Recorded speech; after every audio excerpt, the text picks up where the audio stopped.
कोटड़ी में सिंधियाना news network की reporter Hasnain Soomro मौजूद बज़्म ग़ालिब मलकानी सका शाह कोटड़ी के गज़ल सेकाट से 232 गजाणी थी, जंहिंमें सिंध जी सदा हयात शाइर उस्ताद बुखारी जी 33 वरसी ऐं बहितरीन शाइर अज़ीम सिंधीअ जी यादि में थी, जंहिंजी सदारत सिंध जे नामियारे सुघड़ अली अकबर उदासी चांडियो कई। महिमान महफूज़ुर रहमान दाऊद पुटो अल्ताफ़ मलकानी ख़ादिम हुसैन मंगलो काज़ी बदर लौंग मल्हा ऐं अता बबर महिमाननि में शामिल हुआ।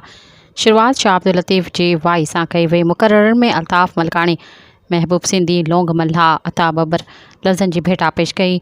चंग नवाज़ वली मोहम्मद ख़ास के लिए चंग वॼायो त खेसि ॿुधंदड़नि खां ख़ूब दाद हासिल कयो, जॾहिं त चाचो मिस्री जमाली, चाचो शेर मोहम्मद जमाली, फ़क़ीर ग़ुलाम असगर गाॾही चूंड शाइरी पेश कई। तूं नेण हुजी मां निगाह हुजां, तूं जिस्म हुजी मां साह हुजां, तूं निंड हुजी मां ख़्वाब हुजां, तूं सुवाल हुजी मां जवाब हुजां, तूं निकाब हुजी मां हिजाब हुजां, तूं तालिब हुजी मां मतलूब हुजां, तूं शाइर हुजी मां शाइरी हुजां, तूं कलम हुजी मां डायरी हुजां, तूं मए हुजी मां साकी हुजां, तूं मंज़िल हुजी मां सागर हुजां, तूं वण हुजी मां ॾार हुजां, तूं प्रीत हुजी मां प्यार हुजां।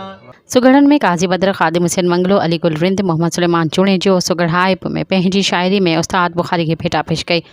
जद फ़नकारनि में प्यार अली प्यार, फ़क़ीर अज़ीज़ जलबाणी, अलफ़ुद्दीन जत्तो ई सूफ़ियाना कलाम ॿुधाए वाह वाह कराए छॾी। जॾहिं त साहिब सदर अली अकबर उदासी चयो त उस्ताद बुखारी सिंध जो सूंहं हुयो, हुन जी शाइरी में सुजागी इनकलाब आहे।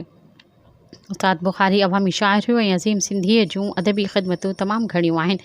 पाण बहितरीन शाइर ऐं मोहब्बती इंसान हो, जॾहिं त इख़्तियार ग़ौरी, राजा ॾाहिर, मोहम्मद रमज़ान लाहौती समेत केतिरनि शाइरनि, अदीबनि, समाजी अॻवाननि शिरकत कई। आख़िर में रेफ्रेशमेंट कराई वई ऐं दुआए ख़ैर घुरी वई। कार्रवाई महबूब सिंधी हलाई।